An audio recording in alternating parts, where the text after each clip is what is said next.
All right, so we were talking about exploitative marketing and the idea of incomplete cognitive development. So now we're going to use a couple of segments here to explore this idea of cognitive development.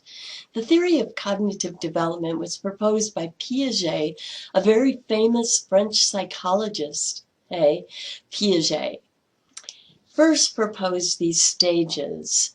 Now, the sensory motor stage is listed here. Notice it says 0 to 2. What this means, this is approximate age range in which kids are in this stage. And we're talking about a stage theory. What we mean is that they're moving through these stages in a predictable fashion and sequentially, right? So the first ones being sensory motor. And 0 to 2 means from birth until they reach 2 years old. That's the approximate age range, till they reach 2 years old, not the end of 2 years old. Okay. And this stage is very aptly named because what is going on here is that they're learning, the main thing they're learning is a coordination of sensory input information into their brain and motor output out.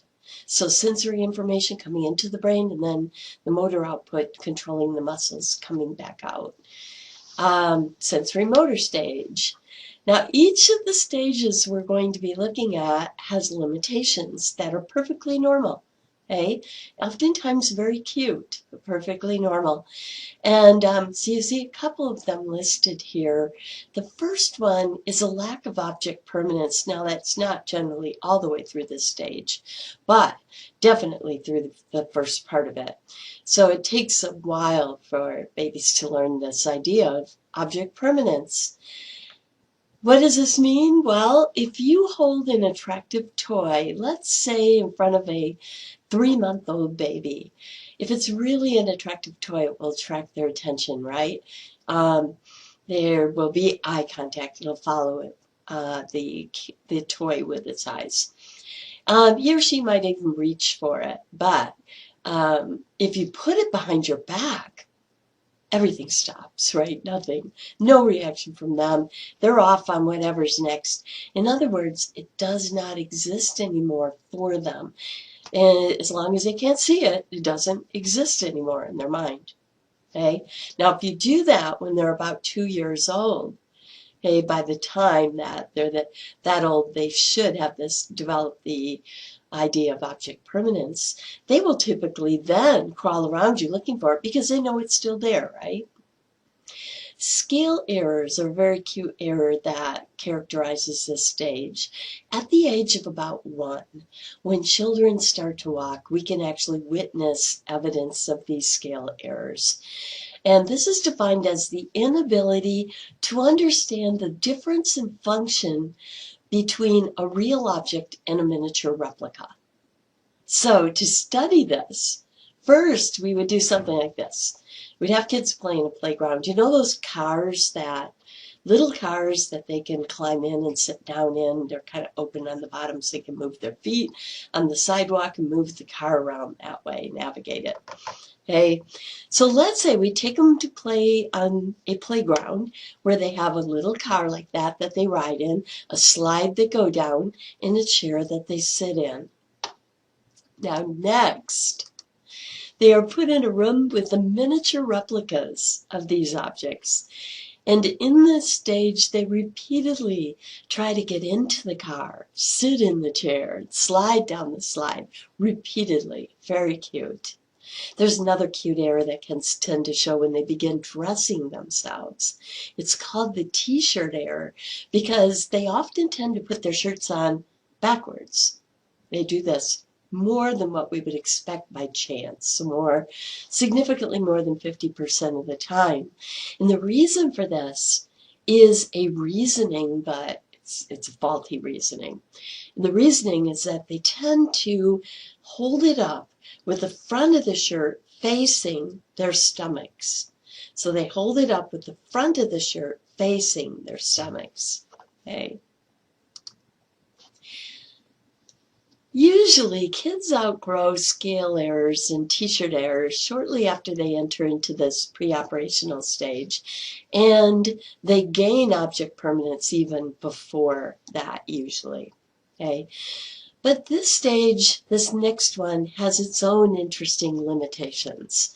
So this next one is called the pre-operational period.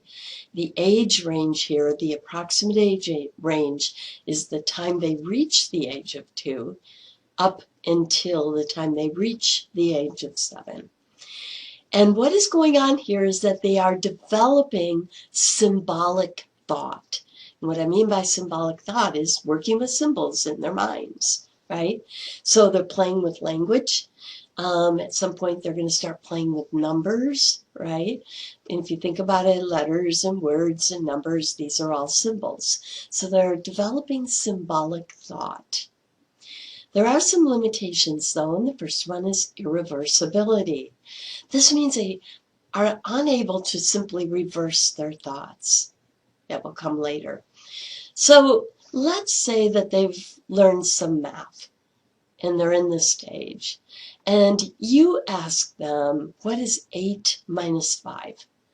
Now, oftentimes, they may or may not, but oftentimes they will count on their fingers. So they might do something like this. 1, 2, 3, 4, 5. 1, 2, 6, 7, 8. And then they'll go minus 5. Take away 1, 2, 3, 4, 5.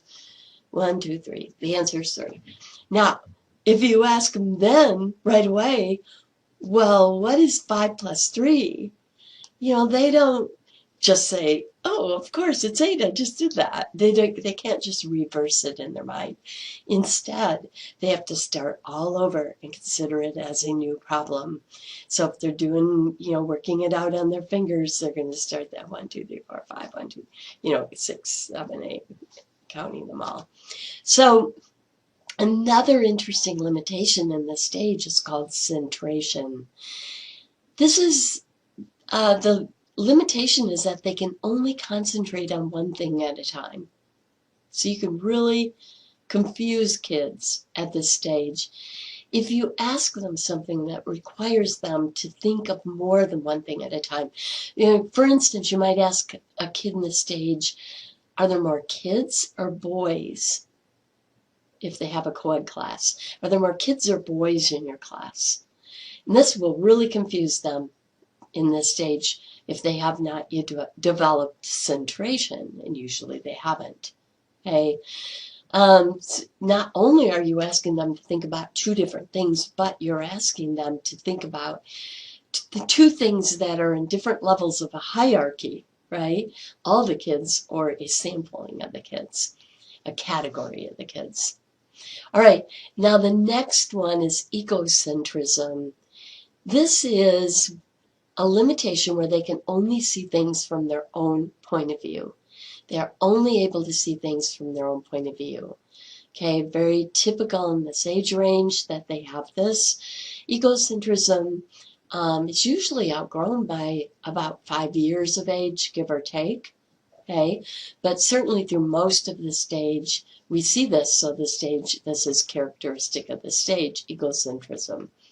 Okay, now if there's, for instance, information that they know that other people don't know, they tend to assume other people know it because they know it. Everybody else must.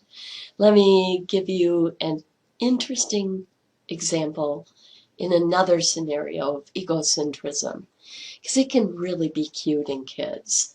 So I lost my grandmother and I flew home. It was very sad.